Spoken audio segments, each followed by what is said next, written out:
Kibiti oye!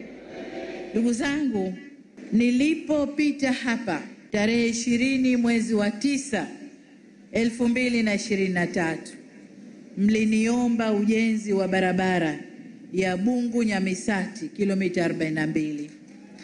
Sasa nawajulishe kwamba ujenzi wa barabara ya Bungu Nyamisati upo kwenye ilani yetu hii, na niwahakikishie tunakwenda kuijenga kwa kiwango cha lami. Lakini miradi mingine ambayo tunaenda kuishughulikia ni pamoja na barabara ya Kibiti Mtumba, na yenyewe tunakwenda kuijenga, inayounganisha Kibiti na Ikwiriri, na barabara ya Rufiji mpaka Mbwela ambayo ipo katika hali mbaya na inahitaji maboresho, tunakwenda kuishughulikia.